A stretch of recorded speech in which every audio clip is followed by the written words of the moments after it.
Database design is the process of producing a detailed data model of a database.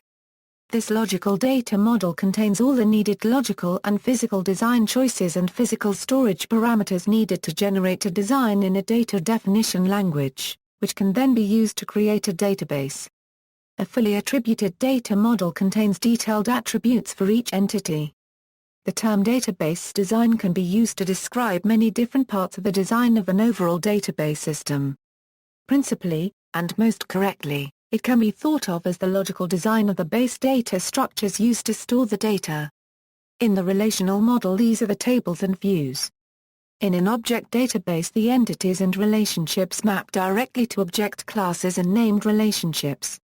However, the term database design could also be used to apply to the overall process of designing, not just the base data structures, but also the forms and queries used as part of the overall database application within the database management system. The process of doing database design generally consists of a number of steps which will be carried out by the database designer. Usually, the designer must determine the relationships between the different data elements, superimpose a logical structure upon the data on the basis of these relationships. ER diagram. Database designs also include ER diagrams. An ER diagram is a diagram that helps to design databases in an efficient way. Attributes in ER diagrams are usually modeled as an oval with the name of the attribute, linked to the entity or relationship that contains the attribute. Within the relational model, the final step can generally be broken down into two further steps, that of determining the grouping of information within the system, generally determining what are the basic objects about which information is being stored, and then determining the relationships between these groups of information, or objects. This step is not necessary with an object database. Design process. Determine the purpose of the database. This helps prepare for the remaining steps. Find and organize the information required. Gather all of the types of information to record in the database, such as product name and order number. Divide the information into tables. Divide information items into major entities or subjects, such as products or orders. Each subject then becomes a table. Turn information items into columns. Decide what information needs to be stored in each table. Each item becomes a field, and is displayed as a column in the table. For example, an employee's table might include fields such as last name and hire date. Specify primary keys. Choose each table unregistered trademark as primary key. The primary key is a column, or a set of columns, that is used to uniquely identify each row. An example might be product ID or order ID. Set up the table relationships. Look at each table and decide how the data in one table is related to the data in other tables. Add fields to tables or create new tables to clarify the relationships, as necessary. Refine the design. Analyze the design for errors. Create tables and add a few records of sample data. Check if results come from the tables as expected. Make adjustments to the design, as needed. Apply the normalization rules. Apply the data normalization rules to see if tables are structured correctly. Make adjustments to the tables, determining data to be stored. In a majority of cases, a person who is doing the design of a database is a person with expertise in the area of database design, rather than expertise in the domain from which the data to be stored is drawn, for example financial information, biological information, etc. Therefore, the data to be stored in the database must be determined in cooperation with a person who does have expertise in that domain, and who is aware of what data must be stored within the system.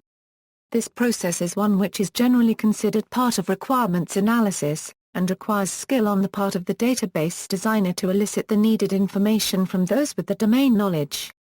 This is because those with the necessary domain knowledge frequently cannot express clearly what their system requirements for the database are, as they are unaccustomed to thinking in terms of the discrete data elements which must be stored. Data to be stored can be determined by requirement specification. Normalization.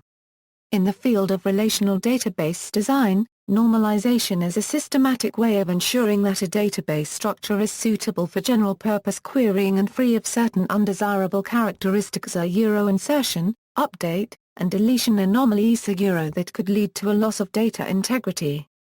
A standard piece of database design guidance is that the designer should create a fully normalized design. Selective denormalization can subsequently be performed, but only for performance reasons. However, some modeling disciplines, such as the dimensional modeling approach to data warehouse design, explicitly recommend non-normalized designs, that is designs that in large part do not adhere to 3 nanofarads. Normalization consists of normal forms that are 1 nanofarad, 2 nanofarads, 3 nanofarads, Boyce code NF, 4 nanofarads and 5 nanofarads, types, conceptual schema. Once a database designer is aware of the data which is to be stored within the database, they must then determine where dependency is within the data. Sometimes when data is changed you can be changing other data that is not visible. For example, in a list of names and addresses, assuming a situation where multiple people can have the same address, but one person cannot have more than one address, the address is dependent upon the name.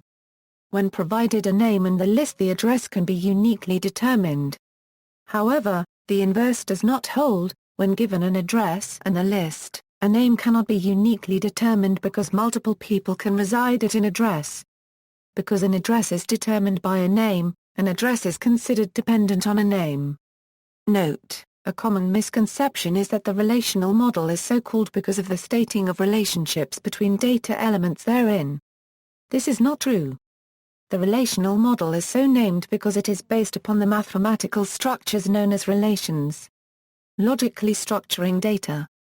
Once the relationships and dependencies amongst the various pieces of information have been determined, it is possible to arrange the data into a logical structure which can then be mapped into the storage objects supported by the database management system. In the case of relational databases, the storage objects are tables which store data in rows and columns. Each table may represent an implementation of either a logical object or a relationship joining one or more instances of one or more logical objects. Relationships between tables may then be stored as links connecting child tables with parents. Since complex logical relationships are themselves tables, they will probably have links to more than one parent. In an object database, the storage objects correspond directly to the objects used by the object-oriented programming language used to write the applications that will manage and access the data. The relationships may be defined as attributes of the object classes involved or as methods that operate on the object classes. Schema refinement. Schema refinement of the database specifies that how the data is normalized and reduce data insufficiency and conflicts. Physical design. The physical design of the database specifies the physical configuration of the database on the storage media. This includes detailed specification of data elements, data types, indexing options and other parameters residing in the DBMS data dictionary. It is the detailed design of a system that includes modules and the database's hardware and software specifications of the system. See also, database normalization, relational database, relational model, POOD, the third manifesto, concept mapping, data modeling, entity relationship model, entity attribute value model, object relationship modeling, object role modeling, knowledge representation, logical data model, mind map, physical data model, semantic web, 3-schema approach, references. Further reading, S. Lightstone, T. T. Ray, T. Nadeau, a OE Physical Database Design, The Database Professional's Guide to Exploiting Indexes, Views, Storage, and Moria Euro, Morgan Kaufmann Press, 2007. ISBN 0-12-369389-6, M. Hernandez, Database Design for Mere Mortals, A Hands-on Guide to Relational Database Design, 3rd edition, Addison Wesley Professional, 2013. ISBN 0-321-88449-3, external links, 1, 2, Database Normalization Basics by Mike Chappell, Database Normalization Intro, Part 2, An Introduction to Database Normalization. Archived from the original on June 6, 2011. Retrieved February 25, 2012. Normalization. Archived from the original on January 6, 2010. Retrieved February 25, 2012. Efficient Database Design, Relational Database Design Tutorial, Database Design at DMOZ.